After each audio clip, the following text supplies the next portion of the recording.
Cyrus.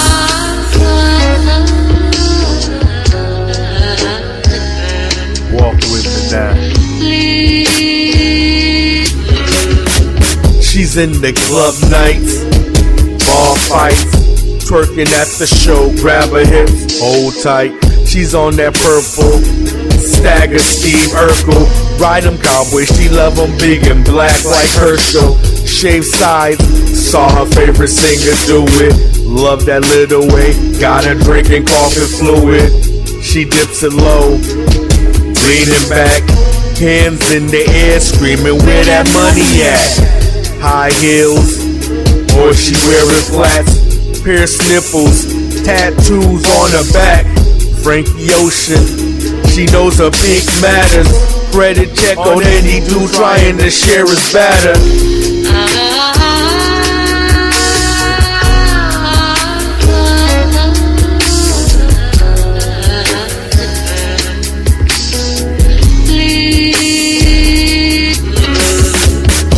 Animal lover, she's in the feline. Buy highways, be multiply all the time. Video flick vixen in her own mind. Turn my head and cough whenever she holding mine. What a professional, Sunday school confessional. Strip poker Mondays, you don't know what's next to go. Jump on stage, loving that juicy J. Bands that make her dance, or some good dick game. And a head game, got a high honors. In the gym, body working out that Under Armour. Hopping out the whip, camera splash, no draws. Daisy Deuce, I got a splashing on my Audemars. Pause. Nos lábios, eu tossi desse momento.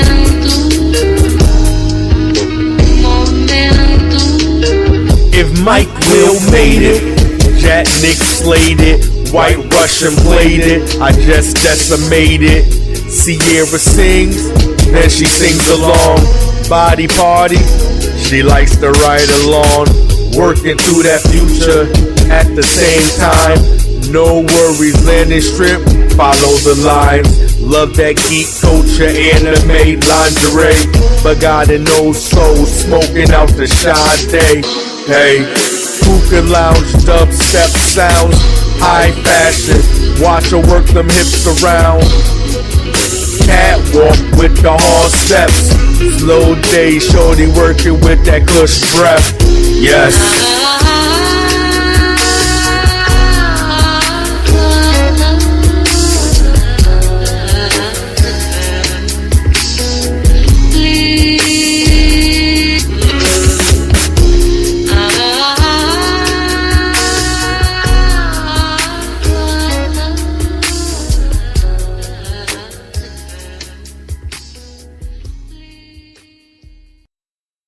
Good evening. Welcome to Two Loco Radio, and I'm Ray Ray.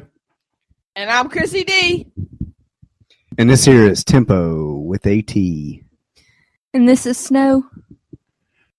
And we have the world famous, one of the most talented DJs ever, Jack Nickelz, joining us. Welcome, Jack. That was such a marvelous intro. I don't know if I can live up to such pressure. I just feel so much pressure on me, Ray. So much pressure. How you doing today, buddy? Doing good, Chrissy. How you doing? I'm doing great. That is good to hear. That's good to hear. I hope Ray is staying out of trouble. Yeah, he is. All right, that's good to hear, too. That's good to hear, too. Hey, Jack, this is Tempo. I don't believe I've ever talked to you, but I was told that you were the one that mixed up this intro here for Two Loco Radio. Is this true? Yes. I can't take full credit for it. It was under the guidance of the great Chrissy D and Mr. Ray. They kind of guided my hand on what they wanted, and I just did what they told me to do. Like a good guy. A man that does not take full credit. I already like this guy. Ray, I appreciate that. I already like this guy. This guy's good. All right. So what's going on since last time that we talked, Mr. Nickelz? What projects you working on currently? I got so many. I'm actually working on a project with a guy that you just recently did an interview with, Trey Tuck. So we're working on a project. I'm also working on another mixtape project with my friend Tom Benjamin, which I've been like really excited to do. Then I got my own solo stuff, which I'm trying to knock out. I got another project with my homeboy JC, aka John Russell. We're gonna be knocking out something, and then I have my big producer showcase, which is gonna be happening May 30th at Sully's Pub over in Hartford. So I got a lot on my plate. Nice. Plus you work with kids and everything, so you're just like the all around busy dog in the park right now. Pretty much so. Now, Jack, for all the listeners out there, where are you located right now? I am located in Hartford, Connecticut. All right, okay. And how long you been doing this? Jeez. I've been doing music, hip-hop for about, I want to say, going on 23 years. I started young. It's interesting. I started as a DJ. My mother went and she got me, like, my first, this is old school, like DJ turntables, not like the CDs and the MP3s that people use now. But back when, I had, two Gemini turntables, a Newmark mixer. I used to carry all my records to all my gigs. I was a DJ back then. From DJing, I went into producing because my school had a great music production program, so I learned how to do music production. I kind of veered off from that and hooked up with my friend Devin and my boy Tony when I was at this program called Upper Bounds, and I started doing rhyming. I've been rhyming ever since. Eventually, me and my boy Tom Benjamin hooked up, and he got me back into producing, so I've been producing heavily ever since. So we're talking like vinyls, right? You're talking about Geminis? I'm talking Geminis. I'm talking about vinyls all the way to needles. There we go. Pennies on the needles to make sure they stay. Yep. You know how to scratch, mix. I told people, see, when I started DJing, a lot of people may not some people may remember this, some people may not. There were actually record stores. Like when you would go, like Strawberry, Record Express, FYE. Everybody that sold music had a record store. Even the mom and pop shops had little records, and I would go and I would save up all my money and go buy the newest record. I was a part of like a few. They were called record depots, and what you would do is you would send money to them, and they would send you like exclusive mixes and acapellas and albums early before release dates. I had fun, and in doing DJing, I was able to get a few gigs at radio stations. So I worked at 89.9 Kid FM as an intern. I worked at Central, had my own mix show. I worked at Eastern Connecticut, had my own mix show. So, that was back when DJing was pure. And that's the thing. Like now, you got 8, 9-year-olds that are playing on their mom and dad's. Well, hell, it's probably not even their mom and dad's. It's theirs at this time and age. But playing on their tablets and stuff, or even like the Macs, and they got all these DJ equipment, and it's crazy the software that's out there. But I mean, you can definitely tell the difference between a scratch on a vinyl than a electronic scratch that's been programmed. There's a big difference. Oh yeah, it's I tell people the difference between DJs from when I started and DJs now. There was a different feel. When I was a DJ, I didn't have, computer to go through and perfect my mixes and get the sound quality right. A lot of the stuff I did as a DJ happened on the fly. So I got to a party, I started mixing, and maybe one record was recorded a little lower than the other. So I had to listen to it in my ear, and as soon as I started playing it, I had to make the adjustments on the fly, or I had to speed or slow things down to get the mix going perfect on the fly right then and there. I didn't have a program to do it for me when it came to cuts. I had to practice. And sometimes during the live show, I'd mess up. But, nothing sounded smooth. And I think that's what a lot of the DJs miss, that, it's so easy now. You got to just press a button and everything links up and syncs up and all the effects you want to have, and you don't really have to do work anymore. Yeah, You know? and the thing is you're talking about some of the vinyl shops you used to go to out here. There used to be a place called Big Cats, and then it branched off, and it was called Tomcats.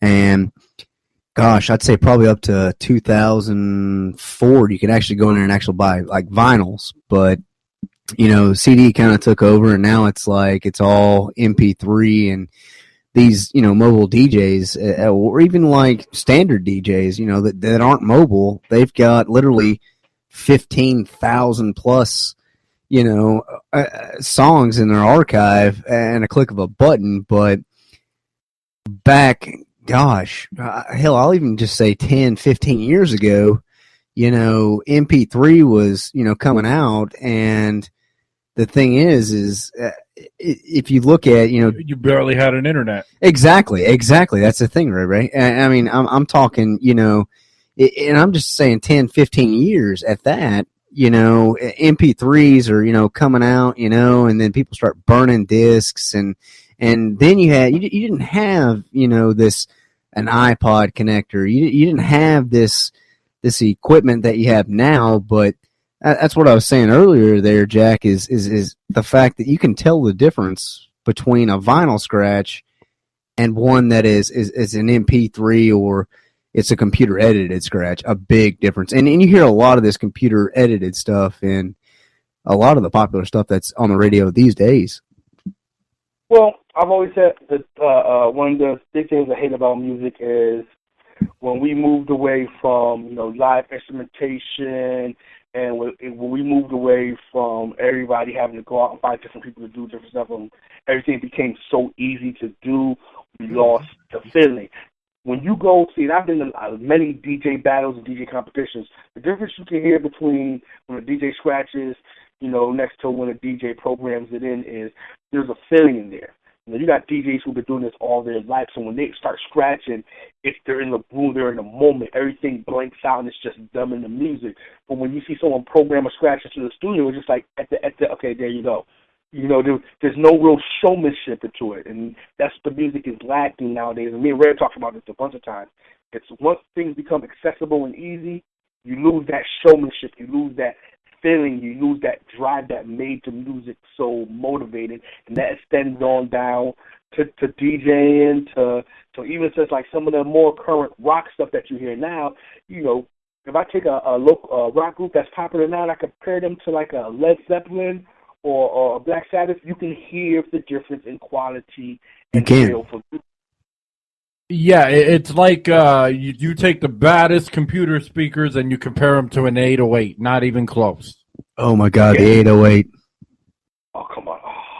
Yeah, Snow's over here.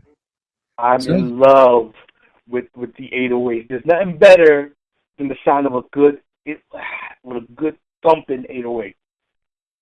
And the thing is I don't know if Ray or Chrissy D has told you is when I was in high school I actually used to play in a live band, and that's where I picked up the name Tempo.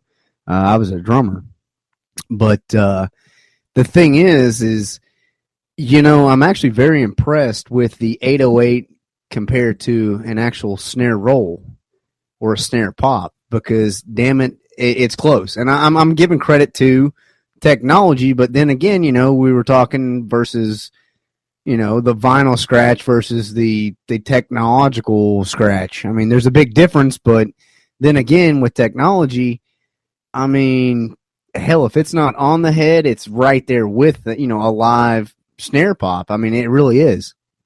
Yeah, but would a live snare pop smash a window like an 808 can? No, Ray, but I'm going to go stick my nose in the corner now. No, it would not. No, it definitely would not. But I always say, I love the advancement music has made, because, like I say, even though I love the old days of DJing, it was killing my back having to carry like 20 to 25 crates of records to do one party, and then it was breaking my pockets to get, the latest music, the latest instrumental, the latest acapella. You're trying to do all stuff, keeping up with equipment. That became expensive. Nowadays, to do it is a lot simpler. But when it comes to like the sounds, trust me, I love the 808. It has a good, real good punch in the face feel. But as a musician, a live band with a live snare roll, something about hearing a good drummer. And you hit that, you hear it live instrumentation, and he's just going in. There's nothing that can match it. Nothing. Hands down. And you know the thing is well, like I say, I was a drummer when I was in high school and everything.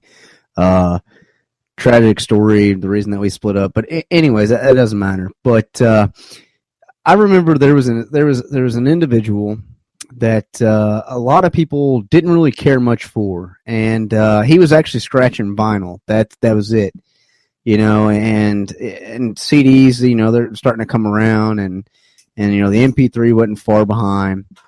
And this guy would literally just scratch vinyl. That was it. If he couldn't get it on vinyl, it doesn't matter if the radio was playing it or not.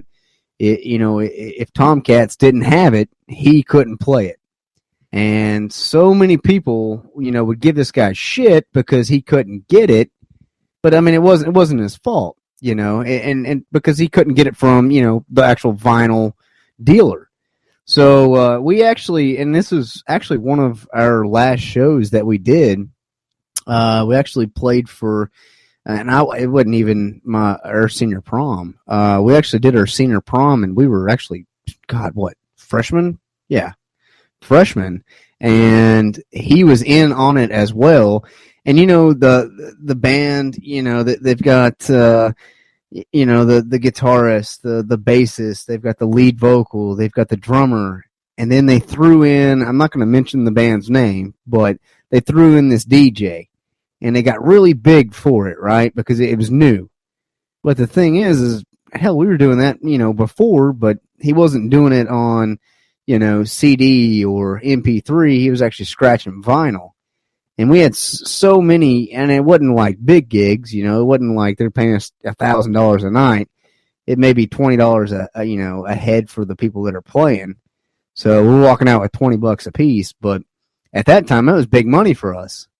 And the thing is what I'm getting at is the talent that was big then, in all reality, is still big now, because it's like it's a dying breed.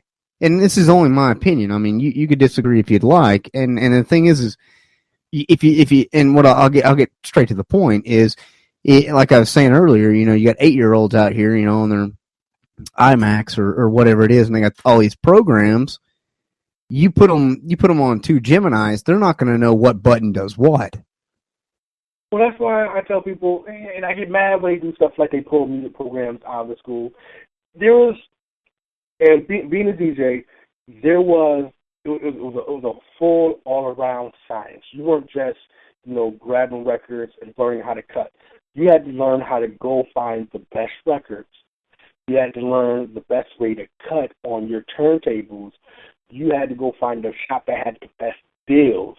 Then you had to find the best configuration for your set, for your sound. Then you had to figure out your own style. It was a whole wide encompassed thing where people ended up taking these personalities to fit their style, because their style was never like who they were in real life. So they had to create this facade. So when they go DJ, instead of being, Dan Warren, I'm DJ Jack Nickelz. DJ Jack Nickelz is animated. So when he cuts, it sounds like a transformer. It's like, and he's real quick. And he does nice mixes, and he always knows when to bring the record out so people can sing along, and then bring it back in so people can keep going. It was you had to come up with a whole routine, because DJing was like performing. It was like a performance art. You just couldn't get up there, and I see a lot of DJs now. Get up there and they'll play. They hit a button and they'll move. They're going. Okay, hit another button, and not. Don't get me wrong. I know some digital DJs, and I know how hard it can get. It is. But it's become so easy now that anybody can get a laptop, go get yourself a virtual DJ, download a bunch of, and just start playing, and don't really have the know-how of the craft itself. Is what I think we're missing. Exactly, and that's what I was getting at. I was saying, it's kind of a dying breed, but then again, it's a breed that is actually needed because as everyone ages, they don't exactly want to hear Skrillex, or they don't want to hear that. They don't want to hear that type of music. They want you throw on a vinyl and you actually scratch. I mean, cut. Yeah, I mean, actually do it. And the thing is like I was saying before, 8-year-olds are out here, making their mixtapes or whatever, you want to say. And 6-year-olds playing on Twitch and annoying the shit out of people. Yeah, I mean, it's and we've talked about this several times, Ray, on the show. Is technology in the world it's just changing so much. And Jack, the thing is I remember when I was in school, I actually bought several mixtapes that were made off of a keyboard, and I remember several of them were actually made off of a PS1. They were. Yeah, and I mean, that right there was like technology at the time, but now it's like, what's a PS1? When I first started making mixtapes, I used to do these things called pause mixtapes. And what we would do is we would listen to a song, and we would turn the radio on, put on little cassette tapes. And people who don't know what cassette tapes are, that means you're real young. Cassette tapes are these lovely little things that we walk around with back in the days. I used to put them on record and listen to the radio, and I would have a song playing, I'll be recording, and as soon as I think the song's about to stop, I'll press pause, and then wait for the next song that had the same groove, and then I'll hit pause so it can mix in. Right off the radio. It sounded like it went together whatsoever. But to me, I was like, yeah, I'm going to pause mix DJ, and then from there I started, getting my stuff and becoming an actual DJ. But it's, like you said, it's the progression of the technology and the music. And I have no problem with progression. I just wish that, and there's a lot of places that actually teach the art of DJing. There's a DJing school out in New York, which was created by Jam Master Jay. It still goes on in his memory, where they teach people exactly, the whole art form of DJing. And there's still, DJ competitions where people still scratch and, they do beat juggling. I know a guy by the name of DJ EL, who's a great beat juggler, where he's able to go back and forth with records. And I love that. But like you said, it's not as focused on now because it's just like we're recording. It's so easy. Like, you don't have to go to the studio now to record an album. You don't have to go get a producer now to make a rap album. All you gotta do is go download the software and you go download some instrumentals and you're good to go. Exactly, and that's what I was saying. It's like it's a dying breed, but we definitely. There's things that you like, and there's things that you grew up with that you don't want necessarily to go to the wayside. I mean, there's a lot of things that I grew up with, and that's a talent. I mean, it really is. And like I said before, we played the senior show, and we were only freshmen there. But the thing is, I was a drummer, but damn, I couldn't do anything. I mean, I could make it sound horrible. I was good at the whole scratch thing, but I mean, if you mix it in, you're talking about an instrument that you can't really be taught on. You could be, given lessons and in pointers, but you have to do it yourself. You have to find what works for you. Other than that, I mean, for instance, if you were to come out here and show Ray or come show myself, how you do it, well, we're going to sound exactly like you, So that's what really makes it in particular. And like, I would say, yeah, unique, as far as an actual, someone that plays on the vinyl is there's not one way to do it. There's 1,000 ways, but there's one way that makes someone in particular versus the guy that he's battling or he's against. All right. Not to cut you off, Jack. With all due respect, just to let everyone know, this is a different kind of interview. Even though it is, classified as an interview, we actually know Jack and we've actually talked with him and had interviews with him before. That's why it's sounding different than we just asking questions to Jack. And we know he's, can come up on any topic as we've seen before. But just to let anyone new listen. Right, that's good. Well, thank you. These type of interviews I love doing because, as an artist, you don't really get to talk about like stuff you're very passionate about. You just get to talk about your project, promote it, boom, you get out, and you're done. You don't get to have like conversations. Like my first interview with Ray and Chrissy, I never forget. I don't know how we ended up on this subject, but we ended up talking about, kid laws, and we talked about stuff that had totally nothing to do with music whatsoever, but it was the funnest interview. So people, you get nervous because you hear us talking about crazy stuff that maybe you're not thinking you were going to tune into. Stick around. We're going to hit a subject that you're going to love, and trust me, it's going to be many feet. There you go.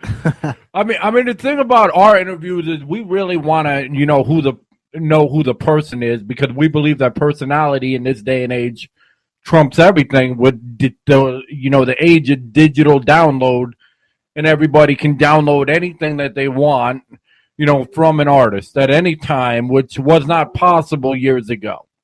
But then again, what we did with Trey, which you basically mentored, coached, is we had the interview with him, and you said that you worked for like different radio stations, like interning and whatnot, correct? Correct. Now, when you worked on any of these, okay, did you ever have a time where there were 17 people live that can ask questions at any time?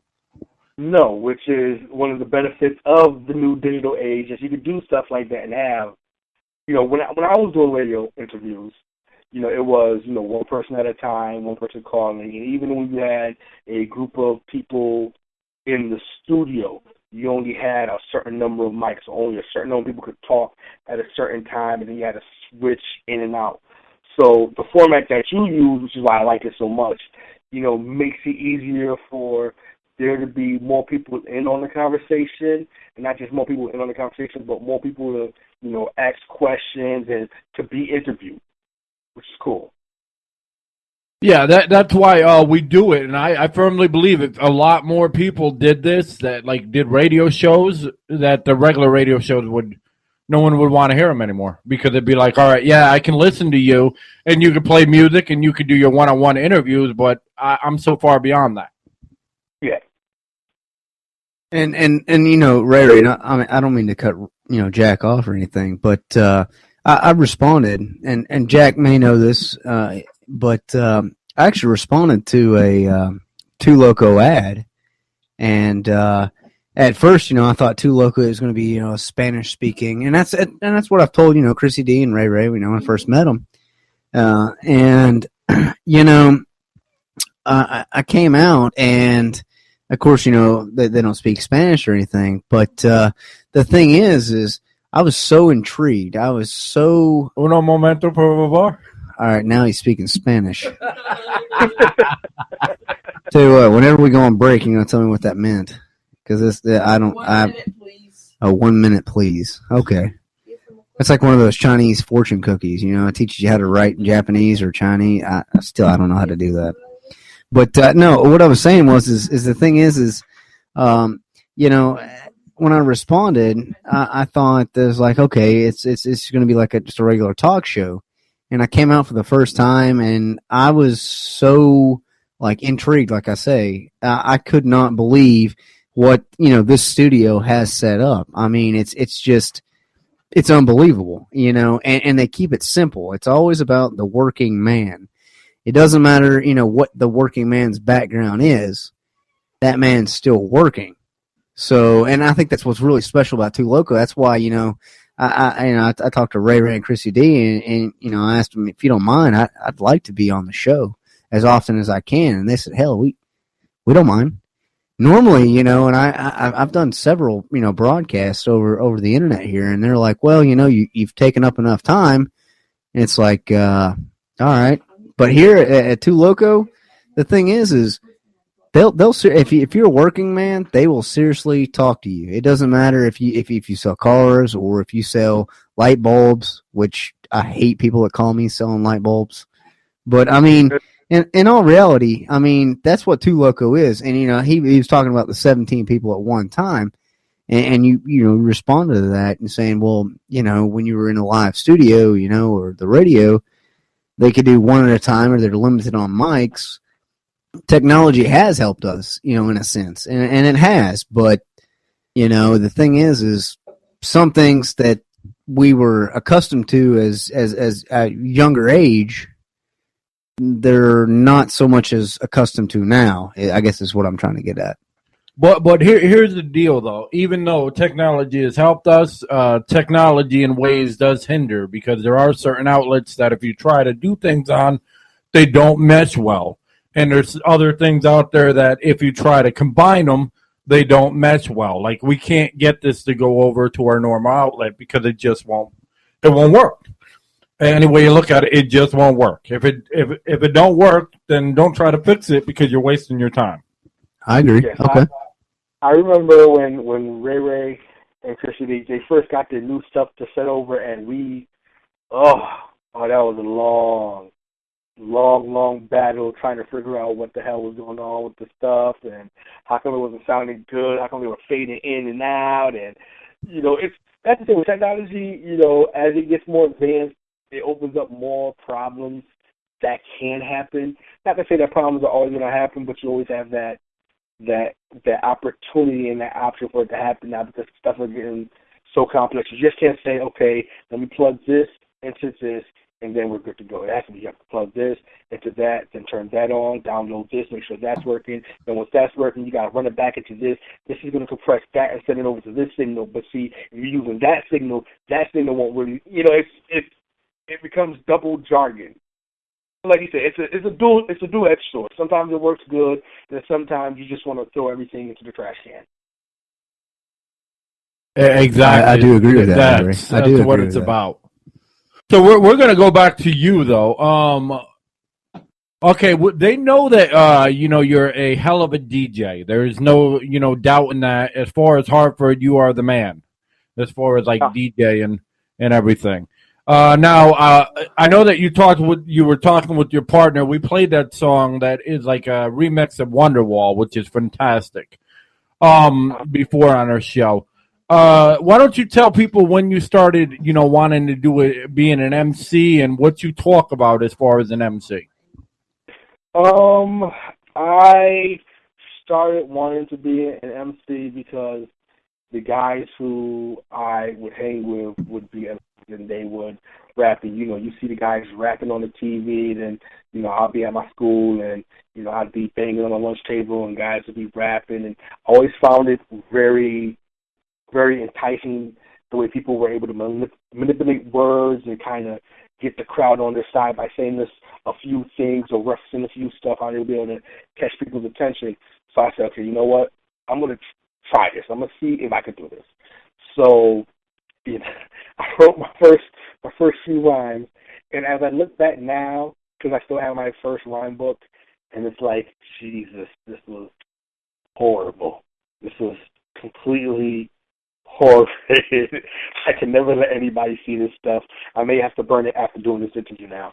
But as I started, you know, progressing, and I like to give credit to the people who I was able to rhyme with, that helped me, you know, move my skills, you know, further, whether it was, you know, me and my original partner and my crew, Savage Business, my boy Devin, my boy Tony Pitts, my boy Jeremiah, when I was rolling with Ness Click, Nuffet Entertainment, the Brothers Grimm, which is me and my boy Tone Benjamin. I can't wait to finish our project. Even to my last crew, which was the home team, which was me, Mike Fever, who you know, my boy Kincaid the Bully, my boy Del Negro, and my boy Casino Dallas, rest in peace. You know, everybody that I had a chance to rhyme with, that I had a chance to work with, I kind of took a little bit from them, because it's almost like when you're playing basketball with good players or better players, you start improving your game because of the company you keep. And, you know, taking all that in and kind of melting that into like one specific, you know, format for me is how I came up with my style. And my style is it's basic. You know, I write about the stuff I know, and I'm a geek.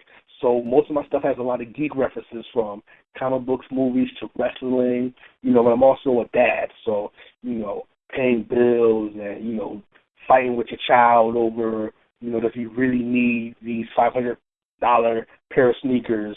Or, you know, like, I'm a working guy, so, you know, trying to pay my bills, working in the retail game, working with kids. And, you know, I talk about stuff that's relatable to me. And the fact that I do that makes it easier for other people to relate to what I do.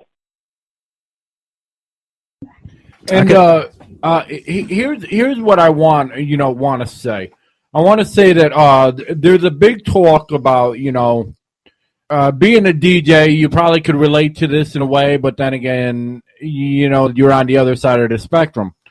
People who you know, play an instrument say, "Well, rhyming's so easy and everybody can do it and get everything right." Can you clarify to people how difficult it is to actually rhyme and actually be on beat and on key and actually get your stuff to flow right?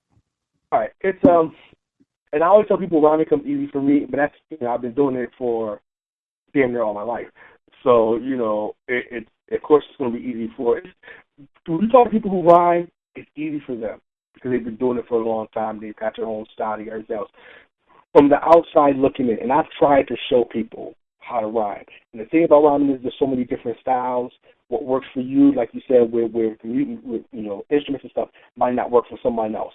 So I can come down there and show Ray how to write a verse, and he may or may not get it because what works for me is not going to work for him. It's hard. It's hard to pick up timing.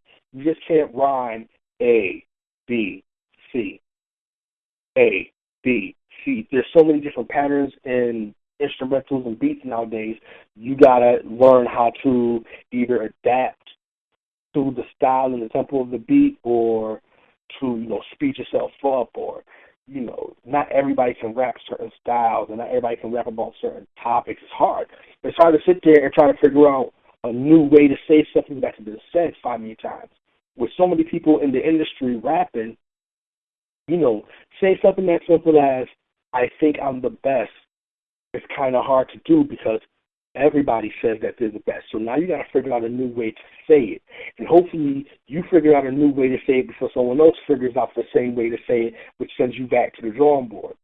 There's a lot of stuff that goes into, you know, being an MC and doing your craft. Do you want to go and be a street thug, or do you want to spit conscious, or you want to be the party guy or the ladies' man? And if you're going to do that, are you really that type of person? Because you can sit there, and I can sit here and I can write a rhyme about being a super thug, selling drugs, move away overseas, please, you know, but I don't do that. So when I write it, people are going to know that I'm writing from a place of inexperience, because that's not who I am. So people will be able to say, well, that's not who he is. You can tell by the way he's using old terminology from TV shows that no one hasn't used in like 20 or 30 years. So it's difficult. It's very difficult. Jack, not to cut you off here, but just for the listeners, can you explain what MC is? I mean, Ray and yourself and I, we know what MC is, but for those that are listening that may not know what MC is, could you let them know? MC is basically master of ceremonies.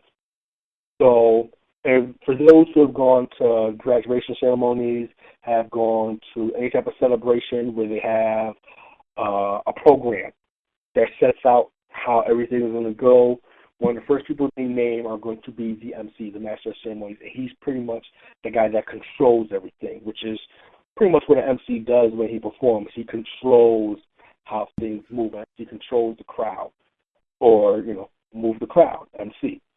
Okay. All right. And that's one of the cornerstones of what we call hip hop. You know, you have your DJs, your producers, your dancers, your graffiti artists, but you also have the MC. And as you know, and I tell people, as you can look at the whole hip hop genre, there are people who you could tell were good MCs, and there are people who were horrible MCs, and there are people who were just, he's okay, he's all right. You know, and everybody doesn't want to be the all right. They want to be the big guy who gets, you know, all the props. And then even when you become an MC, there's, like I said, there's so many styles. There's the MC that, you know, is very intelligent.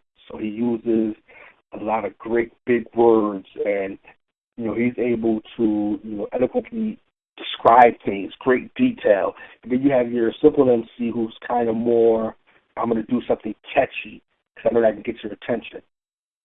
So it's a big role to play in hip hop. Okay, all right. That way, I mean, like I said, that way for the listeners that don't know what MC is, but you definitely explained it very well. All right, and one more thing to explain. Why don't you tell the people the difference between true hip hop and rap?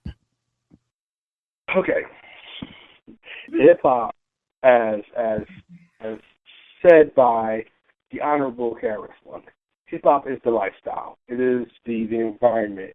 It's the culture.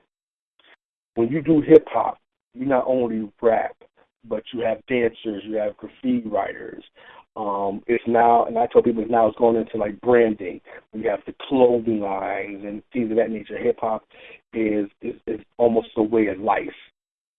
You know, when you rap, you're just rapping. You're the guy who puts the words over the beat. That's what rapping is.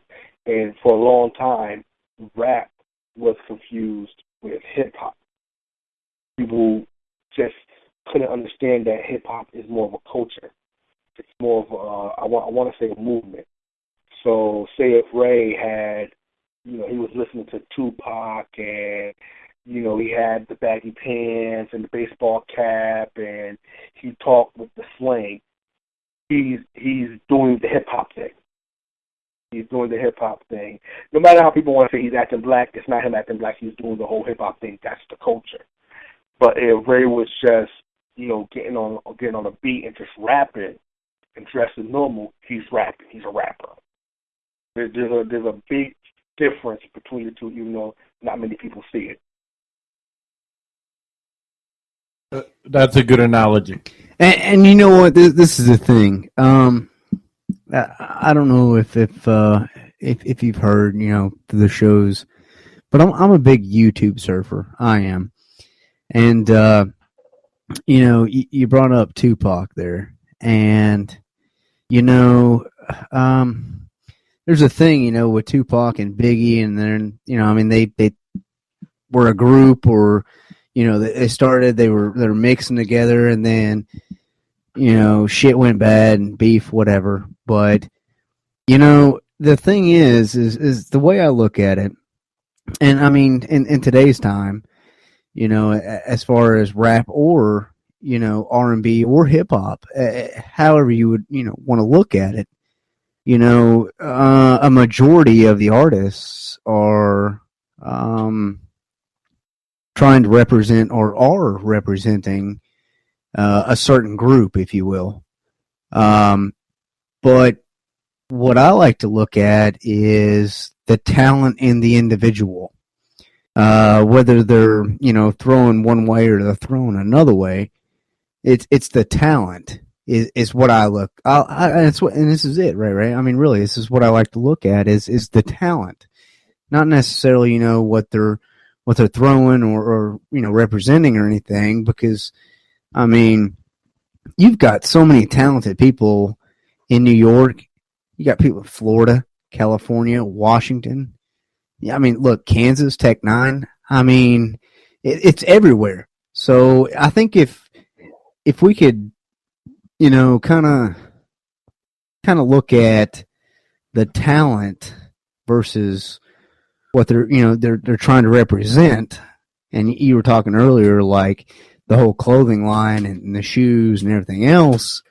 Yeah, it's more money in their pocket, but in all reality, it's the talent. And this is just my opinion, but it's the talent is what sells. And that's just my opinion only. Well, here's the thing. And I've had this talk with many of my friends. Hip-hop only became a business when it became too large to stay on the underground scene. So when hip-hop first came out, it was strictly an underground party thing. You go to a party, they may have two guys who are real good rhymers, so they'll get up there and they'll start rapping over a beat to kind of get the crowd going, to get the crowd excited for the DJ. As the craft got older and it started to mature, it became more of a speaking point where, you had your guys talking about the plight in the cities or, issues that they felt weren't being covered in the media. And as people started to realize the infectious nature of hip-hop, hip-hop had to become a business in order to survive. Hip-hop went the way of every other great music craft. As soon as you get big enough, you have to business yourself. Now, the problem is when hip-hop became a business, there came a formula that went along with the business. So A&Rs and people in charge of labels, they go, okay, I could take the conscious rapper who has immense talent, who could talk about anything and make anything entertaining, and I could probably push him.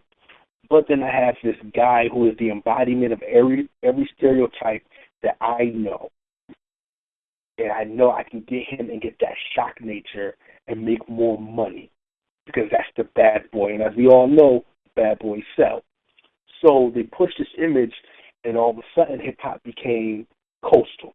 It became East Coast and West Coast. It became a coastal thing. And then it went from a coastal thing to a ideology thing, where we became mobsters. We went from mobsters to gangsters. Then from gangsters to trappers and drug dealers. And now, as you notice, as hip-hop has gotten older and matured, we are seeing more of the extravagant lifestyle of the people from the Hamptons, buying, the art and, going to the real expensive, clothing stores. Now, in saying that, at each progression and mutation, as I like to say, in hip-hop has been made, there has always been a strong group of talented artists that will never, ever, ever, ever, ever get the recognition they do because we've gotten so far as fans to follow whatever the trend is that we no longer pay attention to the guys who are very, very talented, and we get swept up in these guys who don't have a talent in their little pinky. And the record companies know that. We become short attention span, so they just push you to stuff that they know is going to catch you real quick, it's going to get all your money, and then be gone the next day. There haven't been really artists with staying power. Like classic music, you had those classic artists. If I go, name me 3 classic rock bands, I know that one of them is going to be the Beatles, we're going to have Led Zeppelin, we're going to have Black Sabbath, we're going to have Cream, we're going to have Metallica, Pantera, artists who were made to last. But if you look at the current crop of rock artists and you go, which rock artist out now looks like they'll have staying power? Couldn't tell me.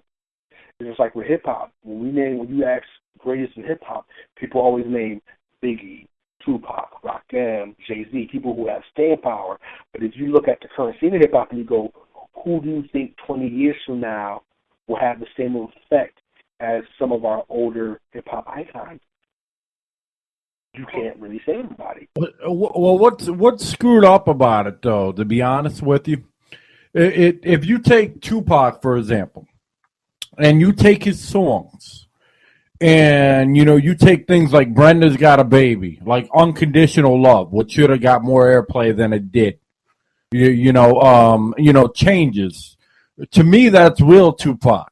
The ones where he was, talking about, being on the streets, shooting this and shooting that, I think that's just a selling point. Would you agree or would you disagree?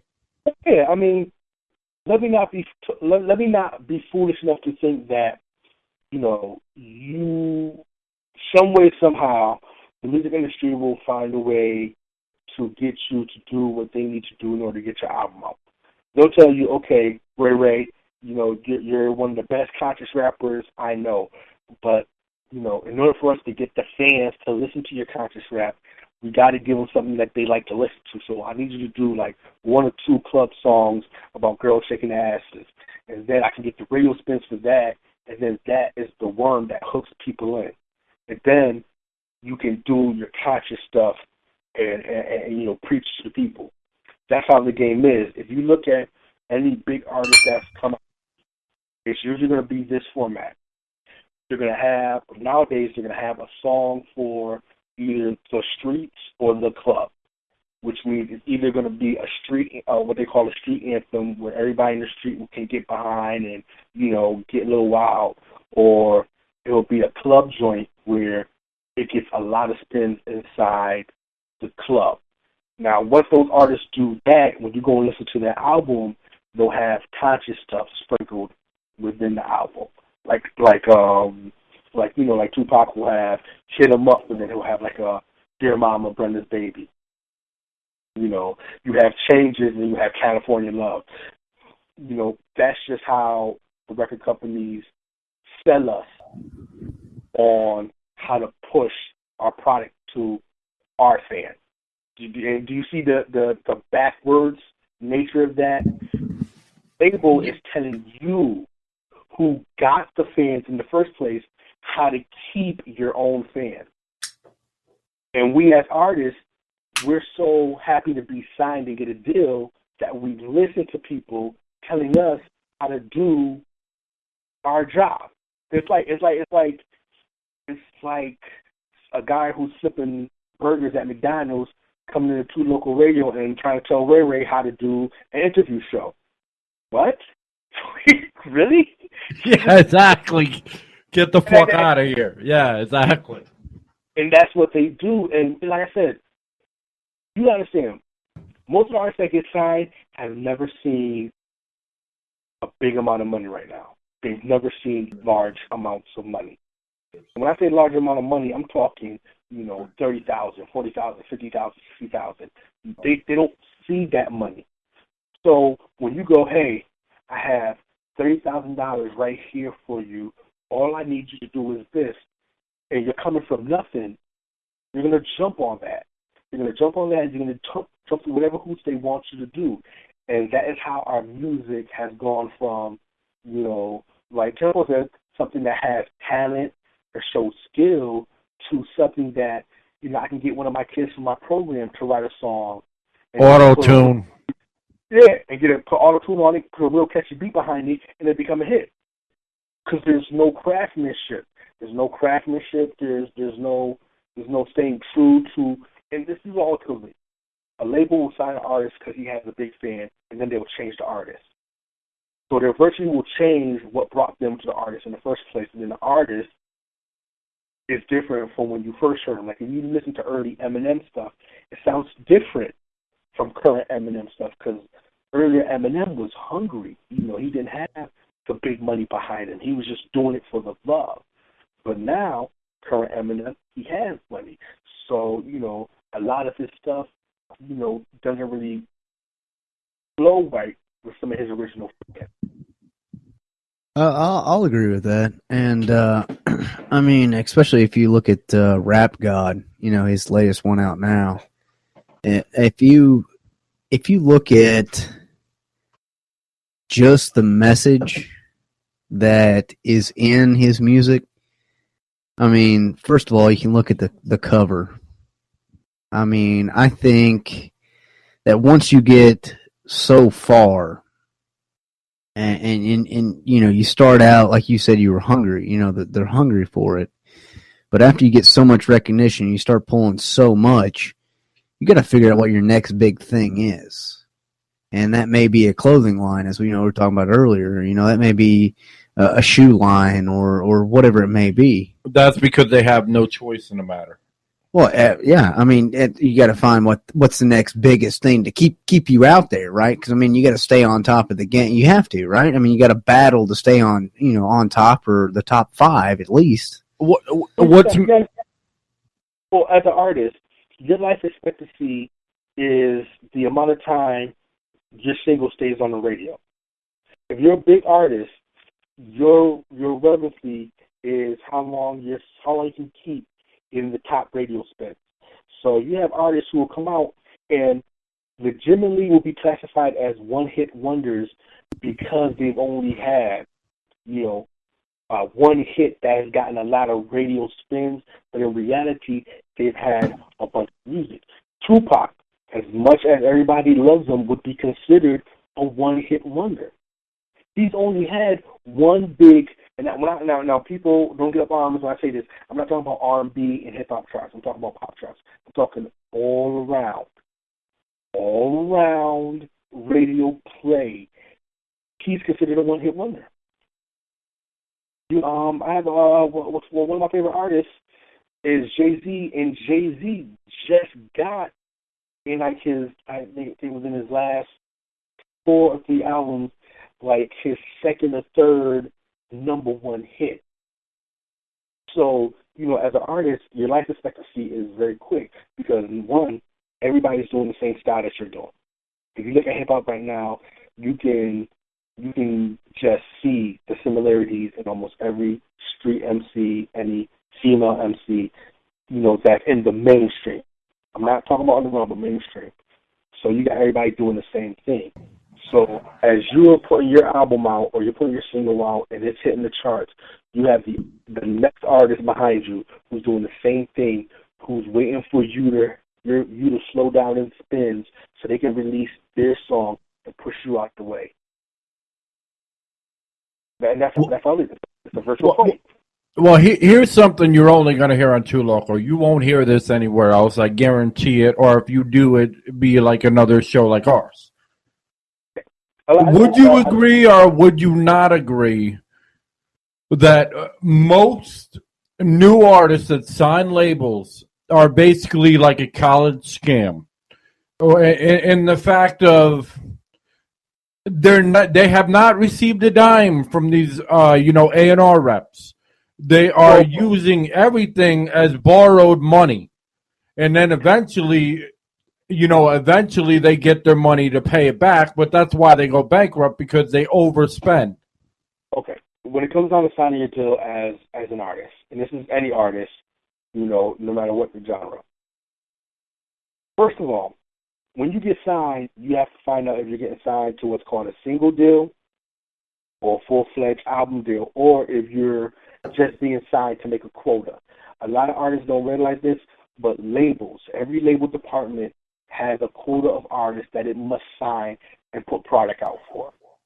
So let's just say Interscope Records has to make sure they have at least 100 rock acts signed, and at least 50 of those rock acts have to have a single out on radio. Which means for the artists who get signed as a quota, your life expectancy is only at the most one single. That's all they're guaranteed to help you put out. Then after that, it's all you. Then you go to your single artist who maybe has a great YouTube following, has a video tour where they shot themselves, and they've cultivated a fan base. Okay, label now signs you to a single deal, and they put everything behind that single. So if you blow up off that single, you're good to go. But if you don't, you're dead in the water, and you'll be dropped by the next quarter. Then you have your album. You got your artist signed to album deals. Now, this is how they catch you. They give you a signing bonus. Signing bonus is temporary. It's used to help get your stuff out there. What artists don't realize is you have to pay that back. It's borrowing money. It's a loan. Your signing bonus is a loan from the label. So if you turn on, you got to pay that back. Now, how do you pay that back? People would think with the album sales. No. Artists don't get a lot of money off their album sales unless they're independent or they sign what's called a distributing deal, which means they only go to the label just to distribute everything. At the most, an artist can get anywhere between, say, a record sells for $10, an artist is getting, at the most, say, $2.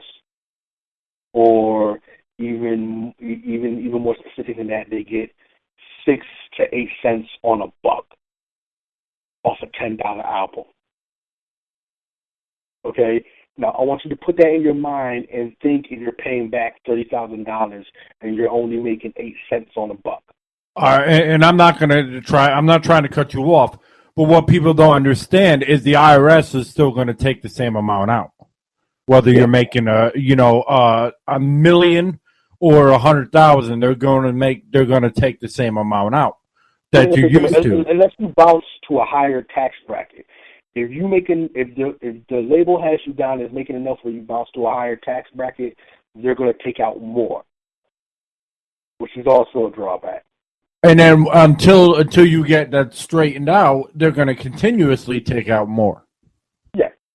So now you have a lot of artists who, like, you see TLC and Will Smith, who by all means should be multi-millionaires, but went bankrupt. Because not only were they not, they weren't really making money, they weren't watching their money. So the person who they had watching their money went willy-nilly, they had to sign for bankruptcy. Or, like in Will Smith's case, you were spending your money faster than you were making it. You're thinking you're making this big amount of money because you got singles and videos on TV, and in reality, you're not.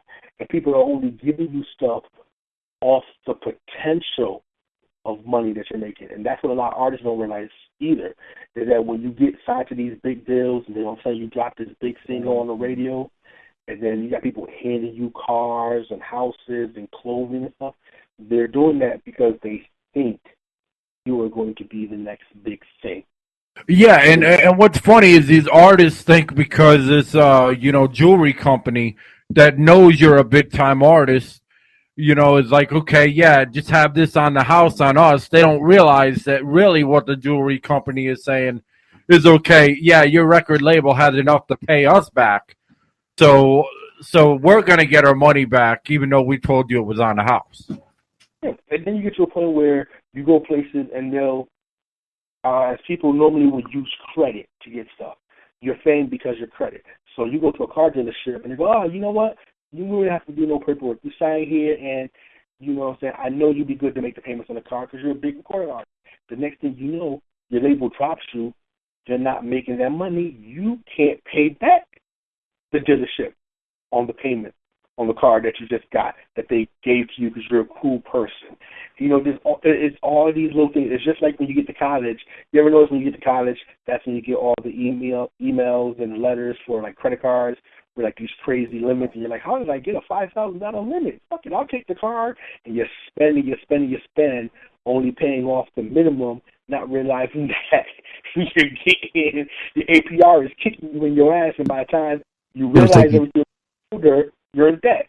It'll take you 20 years to pay it off if you're paying only the minimum. I mean, it takes forever. The music industry. The music industry is college, and they're giving you credit cards.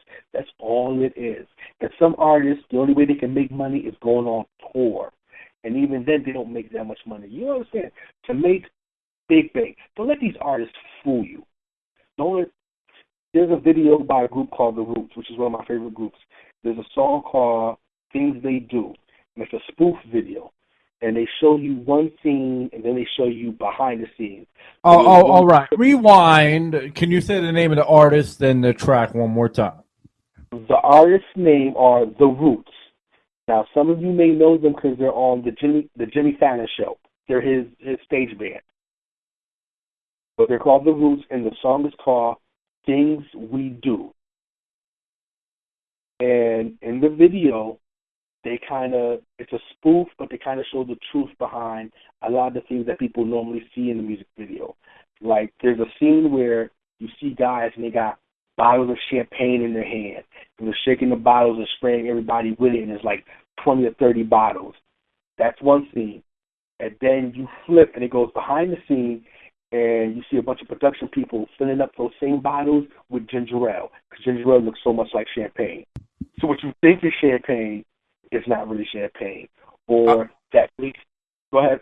I think that's the video where at the end YouTube has actually, they actually had a message at the end, and YouTube actually, made it so foggy that you can't see the message. Yes. And I mean, and that's what the industry is. Not many people are very, very rich in the music industry unless they have done what we like to call branding, like a Jay-Z or a Dr. Dre, a 50 Cent, unless they've gone outside of just being MCs. Exactly, like Jay-Z and his clothing line. Yeah, there's not that much money in being a rapper or MC anymore. There's not. It unless you do underground stuff where you kind of get a more bigger percentage of your money to be a mainstream artist, a side artist. You're not making that money. When you see all these guys and they're flashing money and they're tossing money up in the air and they're big balling, they're not really big balling. That money's borrowed money. The house you see them in is a rented house. That car is not their car. Don't let people fool you. They put the image up because that image is what gets you to buy into what they're selling. When they go, yeah, I'm balling, taking trips overseas, and you see them throwing money in the air, you go, wow, he must be really doing that, because why else would he be throwing money up in the air? And then in reality, he's in a small apartment, and he's working check from the label because he's really not balling. He has to pay off for all the stuff he rented from the last video. But yet he's got a rent-to-own house off of, the put on MTV Cribs. Well, I was going to say, and in all reality, they may be throwing hundreds, in their shoot their video, but it's actually borrowed, is what it is. They'll pay, a percentage, and maybe you let me borrow 1,000 and I'll shoot you, 1150 back or 1200 back, or it's just fake money that they're just throwing up there and make it look good. Yeah, it's a lot of what we like to call the barter system. Like, if I know that, Temp has like this crazy looking house with a crazy pool, I'm like, yo, this is what we do. I'll put you in the video, get a bunch of girls to be around you, let me front like this is my house. Okay, I'll pretend like this is my house, and then I'll have you in the pool area, and we'll put like 15 girls. Temp goes, okay, 15? You make it 17? We can do this. It's 17. I'm okay, we'll give you 17. The next thing you know, I'm at his house, pretend like it's mine, saying I'm not paying one net bill on it, but I'm fronting like it's mine. And, since Temp is in the video, he becomes part of my entourage. He gets the benefit off the fake image I'm putting up. He doesn't care. And that's what happens. Or he goes, okay, you know what? If you put me in this video, I'll give you the 20,000 that you can pretend like it's yours to throw up in the air. All right, cool, no problem. We'll jump in the video. Next thing you know, he gives me the money. But you know what? After I finish tossing the money in the air, when the cameras roll off, I'm sitting there picking it back up so I can give it back to his ass because I can't afford to owe him any money. So basically, it's like the high school kids that are flossing the phone. Pretty much. $500 phone, still riding the bus. That's pretty much what it is. And the phone's off. Wow.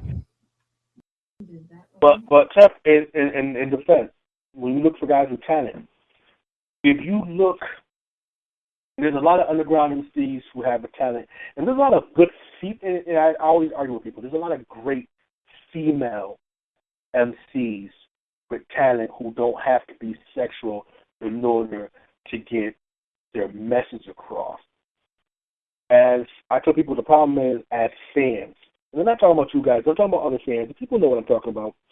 As fans, we don't realize we have the buying power.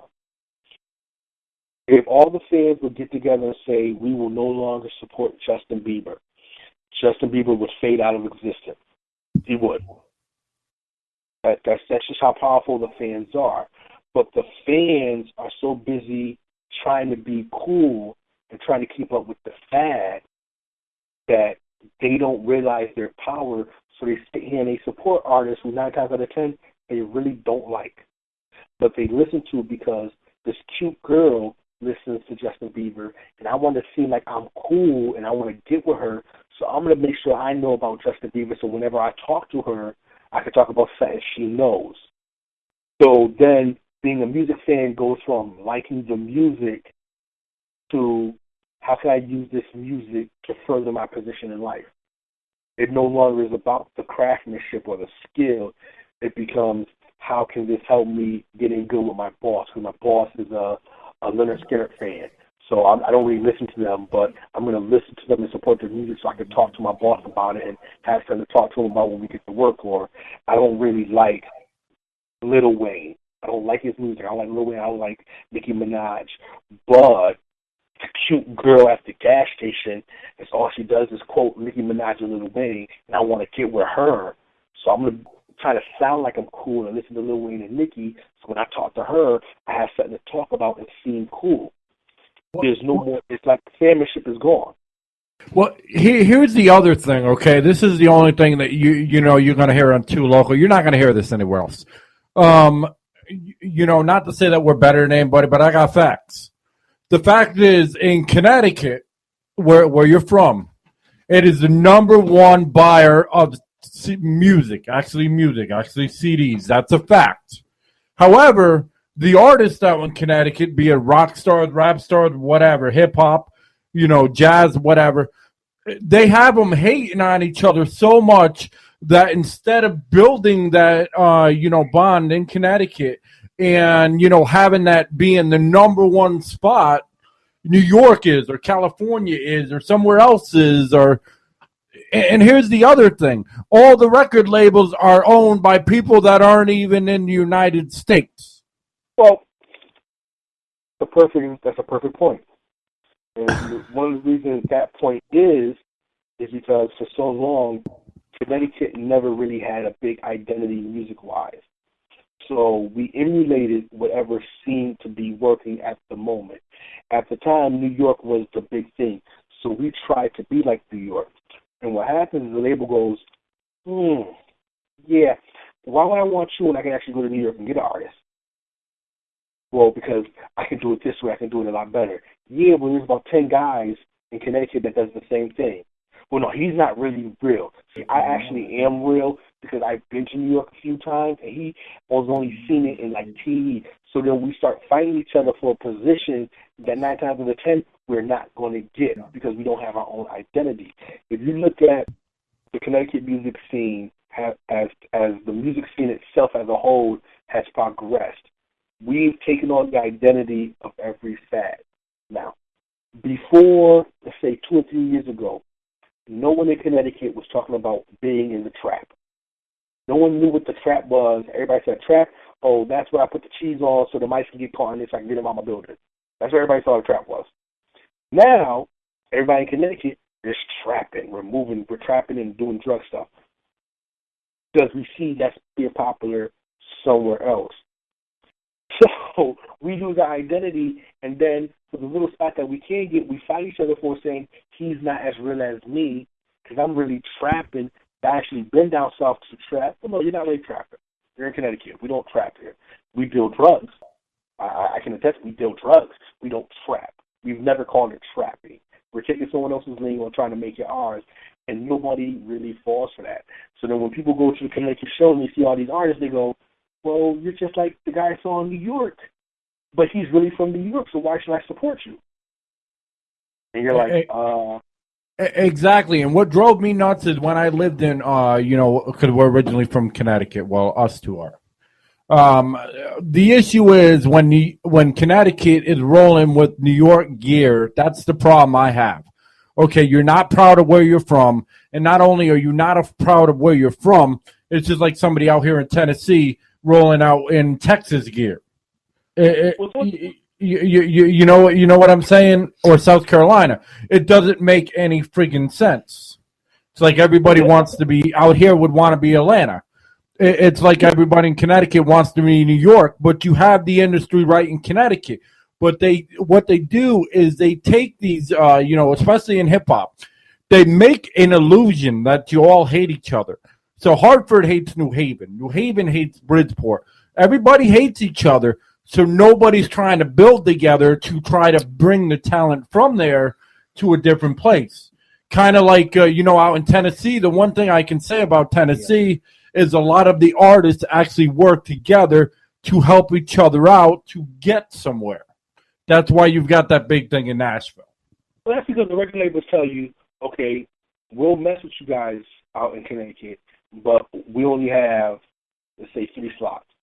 So instead of someone going, okay, if I get one of the 3 slots, what I can do is turn around and feature some other Connecticut artists who didn't get that spot on my project or kind of help co-sign them to get them going.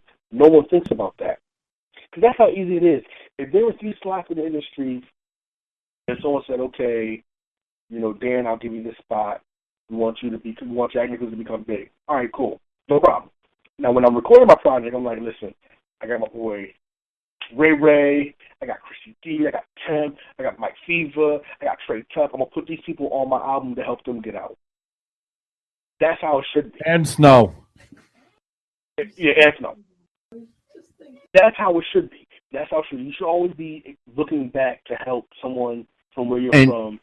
Not to cut you off there, Jack, but the thing is, as I said before, with Too Loco, it's the working man trying to help the working man. It doesn't matter what your beliefs are. It doesn't matter what your race is. It doesn't matter what your fucking beliefs are. In all reality, you're out there, you're working to make $1. And that's just, it's it. It doesn't matter how you want to, classify it. I don't care how you classify it. But the thing is, if the small ones, if you will, if you want to classify it as that, the small ones, the little ones, the guppies, if the guppies don't come together to put each other out, the guppies will literally be guppies. And then they'll be bait. They'll be food. Yeah, pawns on the chessboard. I mean, seriously, that's exactly what it is. But you know why they do that? But they do that because they know if the guppies get together, if all the small artists would get together and band up against the larger labels, they would take over. So what the large labels do is they appeal to the egos of the smaller guys. But listen, you're good. But, this guy right now, he has the spins because people think he's the realest out there. But if somehow you can prove that you're the realest out here, I would sign you. So the next thing you know, you got all this infighting within local artists because they know if the local artists get together, let's be honest. Let's clear the cards off the table and be honest. Today, in the music industry today, there is honestly, truly no need for the major label. Major labels are dying as we speak because it's no longer needed to have them to release a product and do tours. Tech N9ne is the perfect example of that. Tech N9ne has made a career with no real major label backing. None whatsoever. And he has an insane fan base. And he's been able to record with major league back stars because his push has been that strong. If every independent artist would follow his example, or say like a Master P's example, Master P did everything he did with no major backing. And that's from the movies to, Well, you could say the same thing about KRS-One, though. But KRS-One has some major label backing. He was signed to Jack and a few little millions. But when his time with the major label faded, he was able to maintain his stance in hip hop by himself. So it's half wrong, half right. But there's a lot of artists, a lot of independent artists, and let's be honest, I wouldn't consider KRS-One a little guppy artist. I could never put him in that category. Maybe early in his career, maybe, but nowadays, if you look at all the independent artists that are out there, they would follow the examples of, say, like a Tech N9ne. Our industry would be different. Right now, we still think we need major labels in order to do something. So that's why they're still around, but they're dying because you have all these artists leaving major labels and releasing stuff on their own. 50 Cent just left his label, and 50 Cent is still out there. Nobody says a big artist who's making big moves.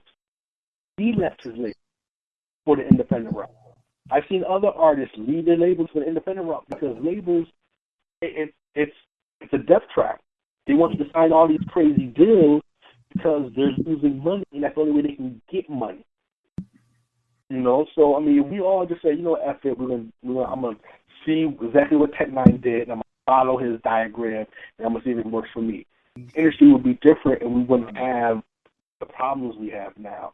But since the major labels know how to appeal to our ego and to keep us fighting, it'll never happen. The thing about it, here's the thing that I never understood. For years I heard, well, Connecticut's just trying to get on the map. We're just trying to get on the map. We're trying to get on the map. And I'm thinking to myself, you are the fucking map. If you are the number one sales out of the whole United States as far as albums, how the hell are you trying to get on something you already are? That's because people have convinced us that unless we get certain recognition, we're not there yet. A lot of people don't know. Okay, Michael Bolton. People may like him, people may not. Great pop singer. Famous. From Connecticut. Eminem had a song called "We Made You," which was one of his biggest hits.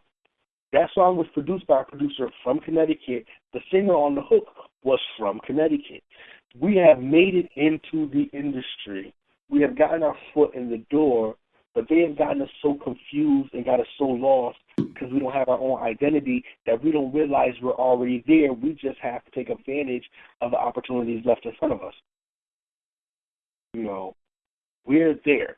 We're right there. We have artists who have been, one of my favorite artists and a close friend, not close personal friend, but a guy I know is named Apathy. Great artist out of Connecticut. Signed to a major label, didn't really work out. Has been doing his own thing independently and making a name for himself. Because at the end of the day, he realized he doesn't need the major label and that we're already there. All he has to do is to put in the footwork. And that's what a lot of these artists nowadays need to realize. You put in the footwork, we're already there. You just have to make those steps forward that people will see we're moving forward and they'll get behind you. But if you're just standing at the door looking in, no one's going to open it for you. It's just like if you have a guest and Ray Ray's having a party and Chrissy comes to the party and she just looks in the window. Oh, who's the creep looking in the window?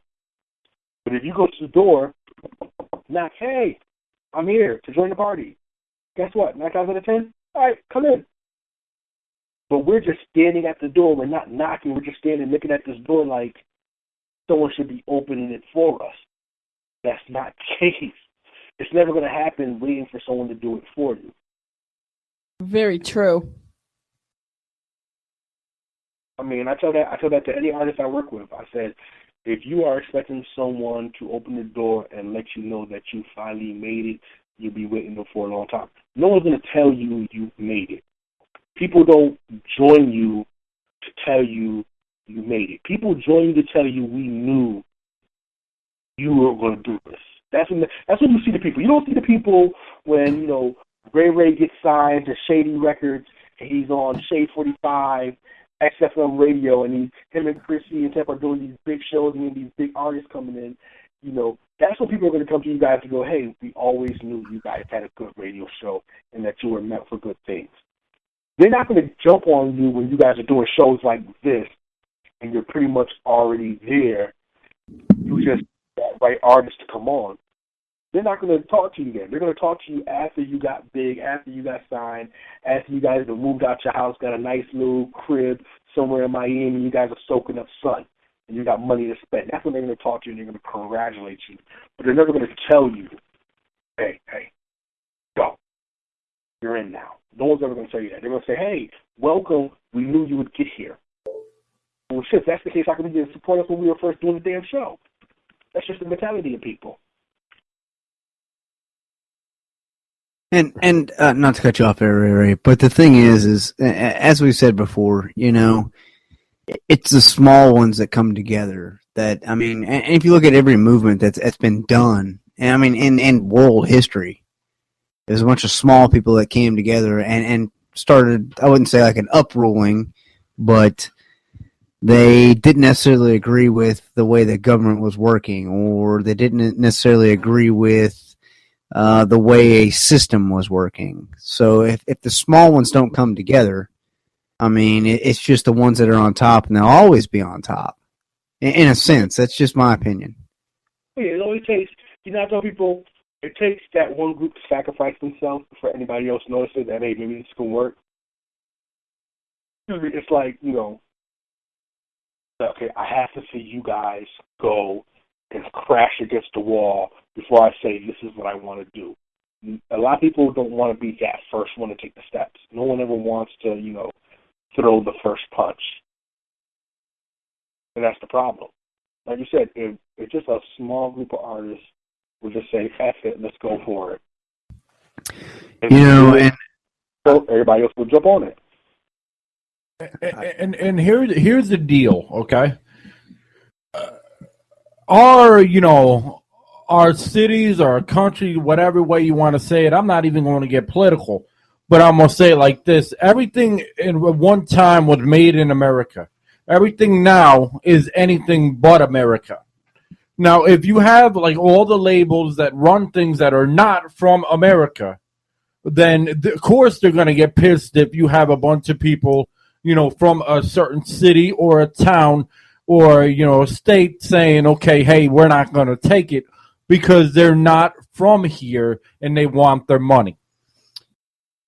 Well, yeah, being that a majority of things are not here makes things a lot harder, but it doesn't mean it can't be done. See, that's the problem. People will say, okay, it's not done here, so it's going to be hard for me to impress. I hear it all the time. Well, it's going to be hard for me to impress this white Jewish guy because he's not from my hood. How am I going to impress him if we don't talk about the same things or we don't do the same thing? Listen, the white Jewish guy who's running the big record label is not going to sign you because you scream Mazel Tov or because you have a circumcision. He's going to sign you because you're doing something. And you're doing enough of something that everybody else is noticing. And he wants to capitalize on you doing something before someone else does. That's what it is.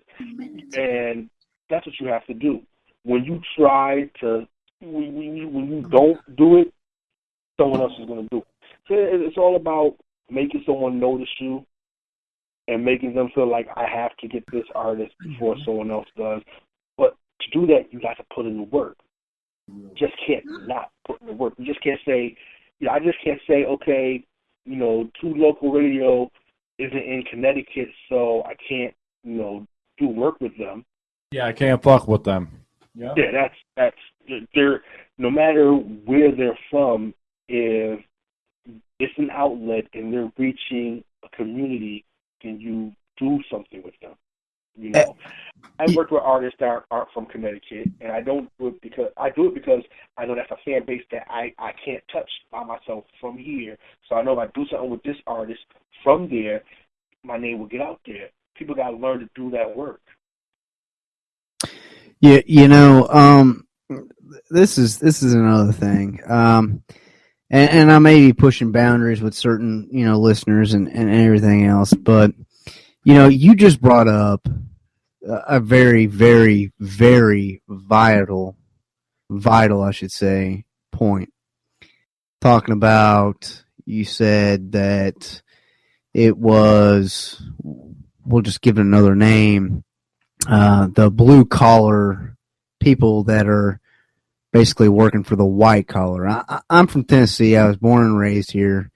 But, the thing is, if you look at every job, if you look at, and it doesn't matter what you do, whether, like you said before, you're flipping burgers or you could be a mainstream rapper, there's always someone over you.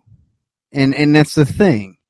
And this is something that I try to get out there is if an individual could come together with several other individuals with the same mind spec to start their own, we're talking record deals now. We'll use that as an example.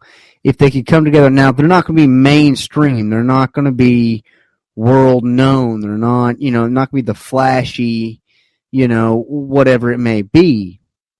But if you can get literally 5 guys together and start your own record deal, and you may have to, sling it, literally at clubs. And then, you got YouTube out there that you may be able to use versus... Or stage it. Right, exactly. Versus going through what I call these white collar, and that's what they are. They're people that make money off of people making money, and they literally do nothing but move a pen. And that's my personal opinion. And like I said, Tempo's he's got a saying here on Too Loco, and it's piss on you.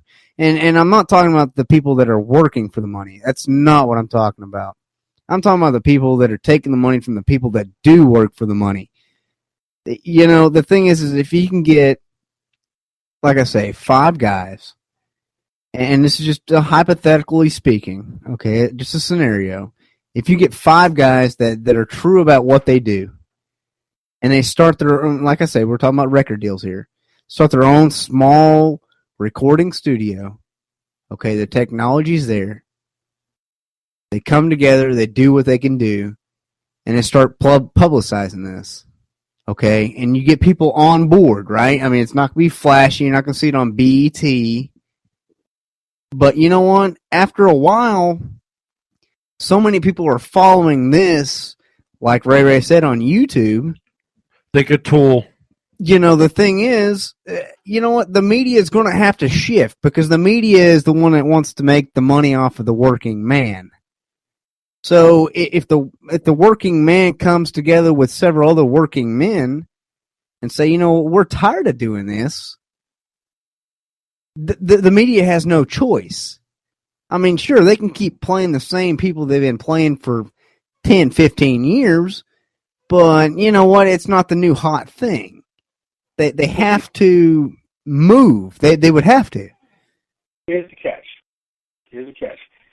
Your idea is a surefire idea. It's an idea that's tried forever. It's been tried forever. People are still doing it.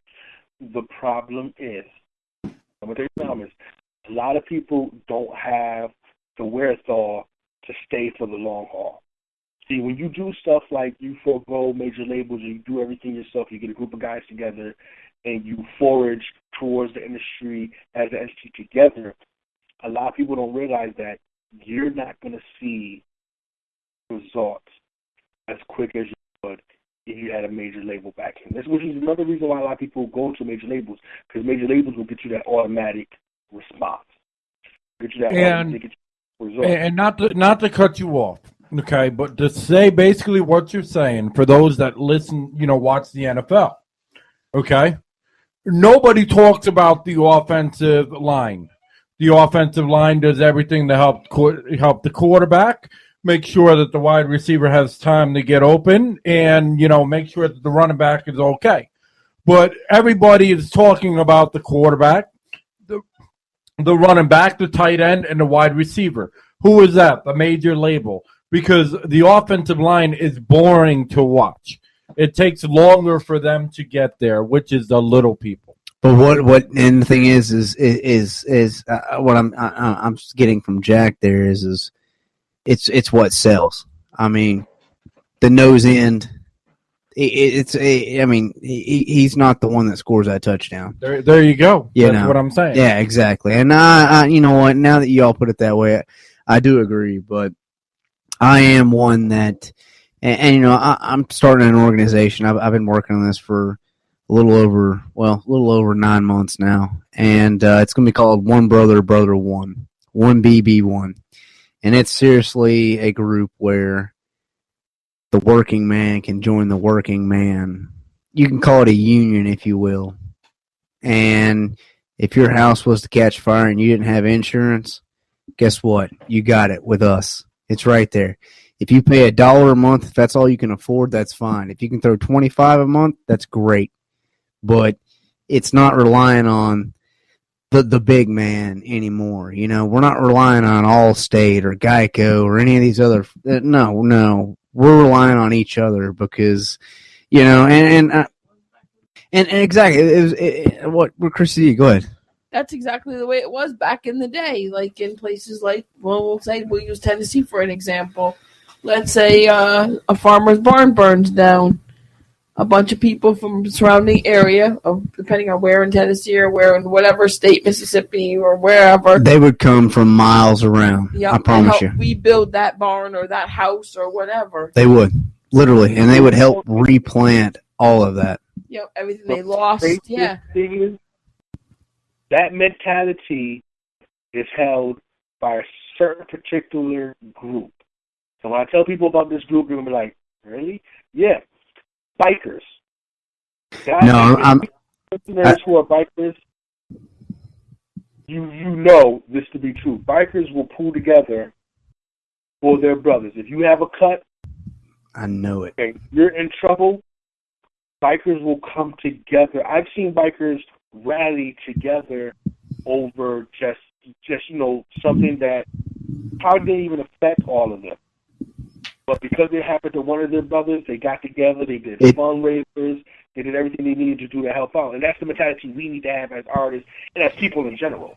It doesn't, and that's the thing with bikers, it's kind of funny you brought that up. I have several biker friends, but the thing is it really, in that mentality or that group, if you will, it doesn't matter who you are, what you believe. It really doesn't matter. And the thing is actually several different MCs, if you will, and that's in bike world is motorcycle club. Okay, they're not gangs; they're clubs.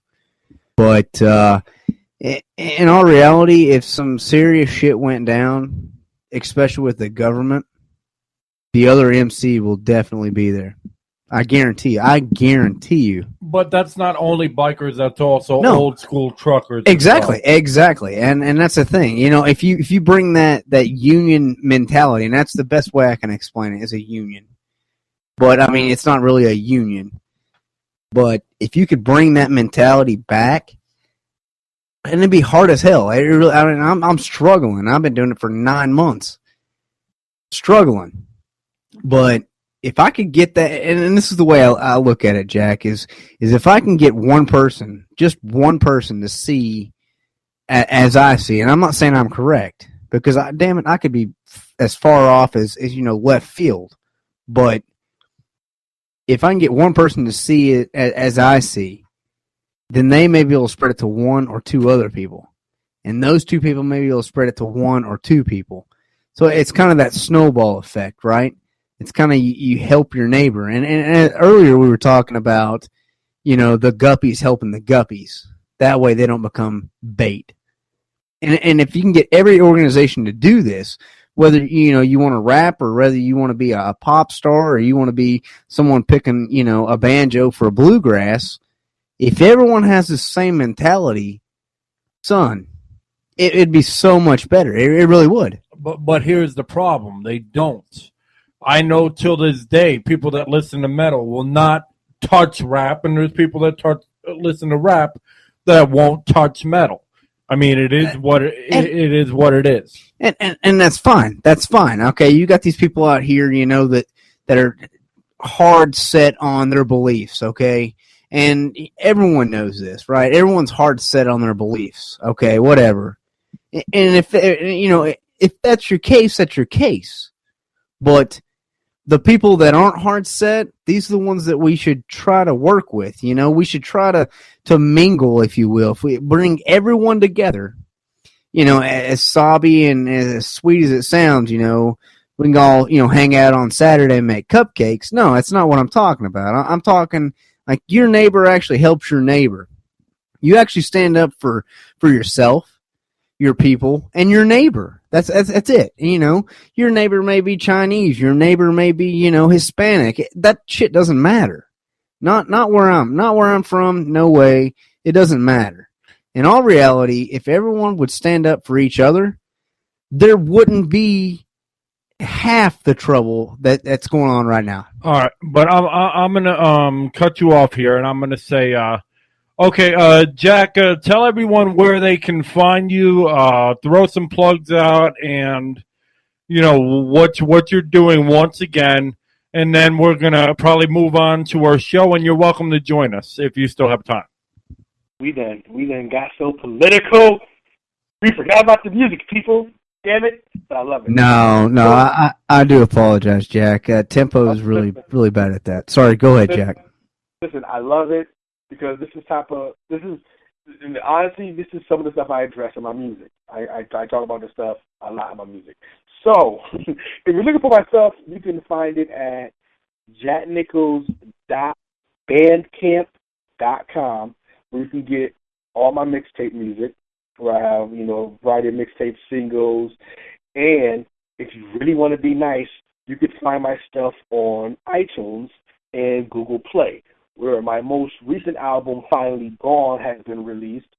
and you can go and you can download the music, show support, get me up there in those YouTube charts and iTunes charts. And if you're in the Connecticut area around West Hartford, on May 30th, you can come check me at the Producer Showcase, where I will be with a bunch of other great Connecticut artists who could enjoy your support.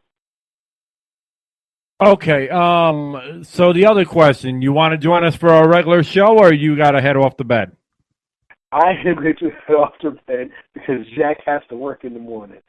So, but I like this stuff. I always love when you guys do these interviews. I always say, whatever you do, come get me. And to any other artists who may be listening, I know I always say this, and I sound like a broken record.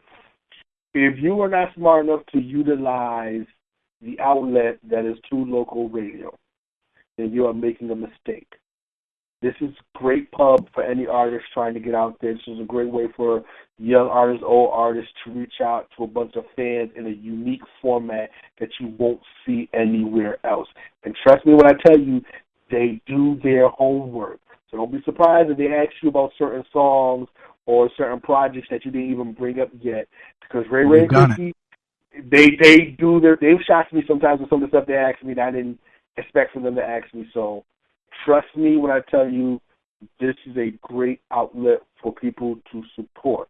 And I will tell you to do it now before they get signed to XM Radio and can no longer associate with us little people.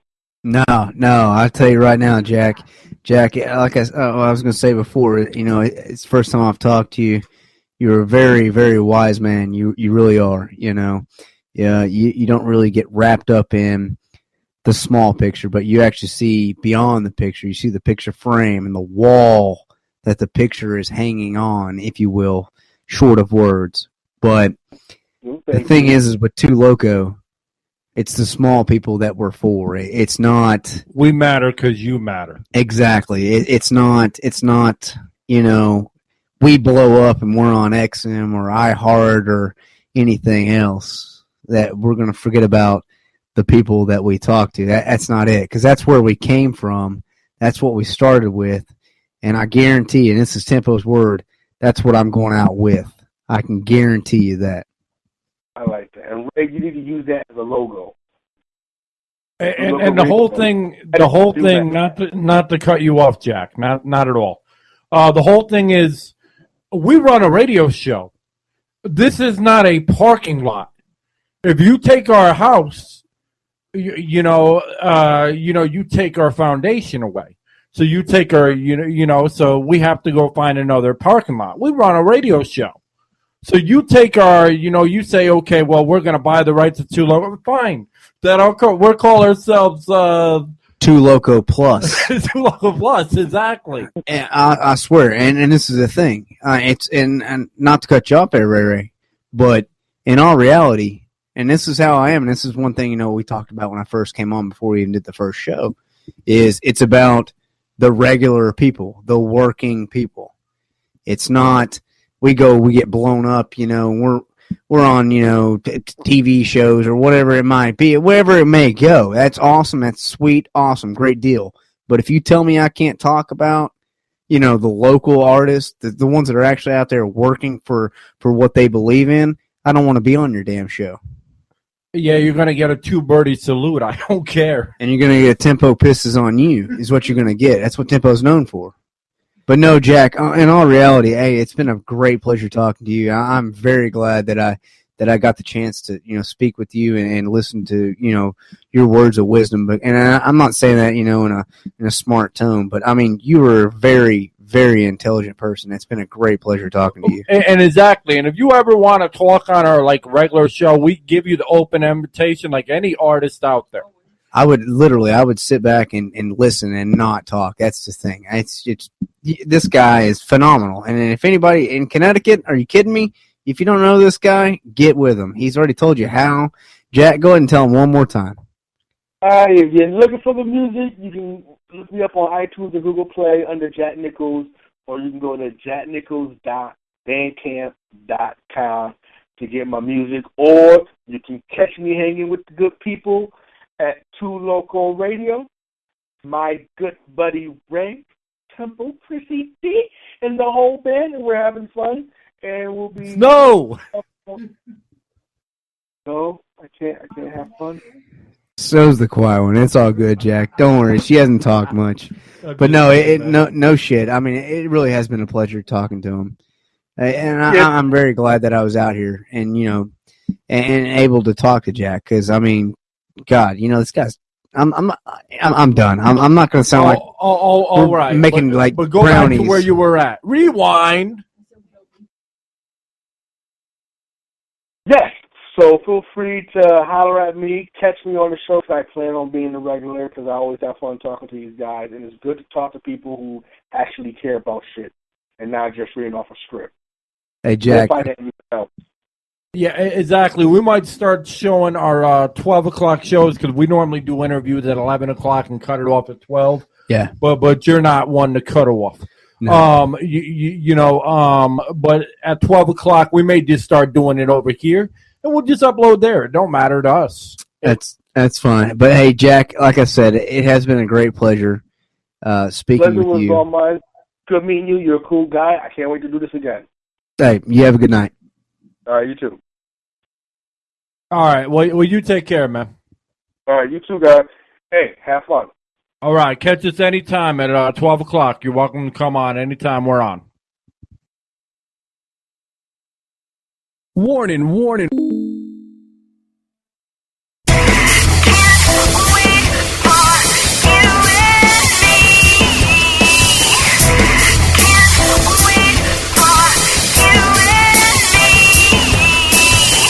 I know you're sick of all the games and the fake claims, and all I was focused on was getting that fame. Blind to what you offered, I was so foolish, cause everything other than you was so useless. Hard ruthless like I had a rep to live to, but you stayed through the bullshit I put you through.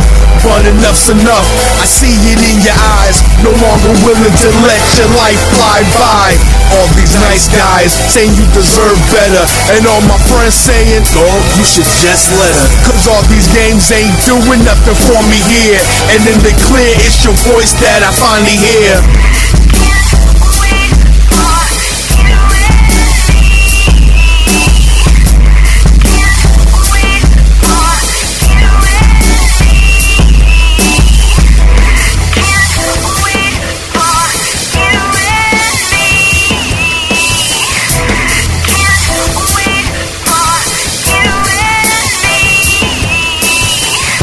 I apologize, I know it's too late. I could tell cause the smile just left your face. It took a while for me to finally see the truth, that I'm a grown man, no longer in my youth. I should've treated you with the respect that you deserve. I should've listened, all your words should've been heard.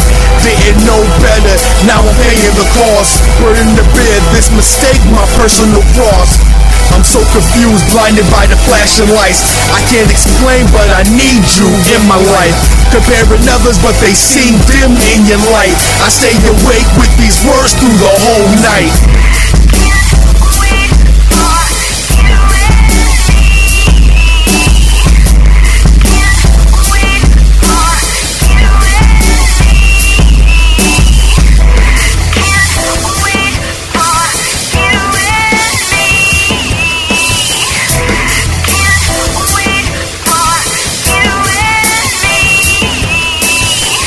See, I've changed my ways. Is there a chance to give one more breath to take? I'm being real serious. You heard it all before, but now I really mean it. I understand if your response is one of the meanest, but you're still here. I know that's saying something, but maybe that's my ego, and you ain't saying nothing. Take it all in. You want the whole picture, and I'm trying to explain just how much I miss you. You look me in my eyes, now the sweat's coming. I'm waiting for an answer, trying to hold my tongue in. You watch your lips slowly, but I can hear a sound. I'm trying to read your lips, these are the words your mouth.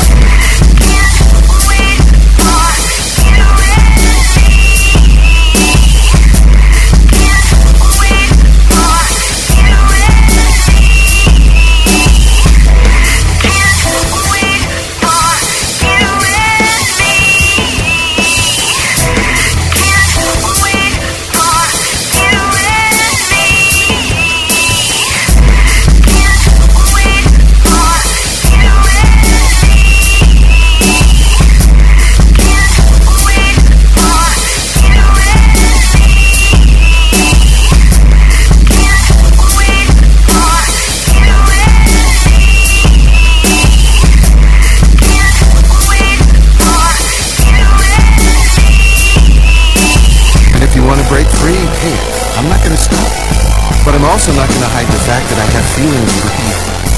Call me a non-man if you want. A caring un-guy, whatever the street slang is.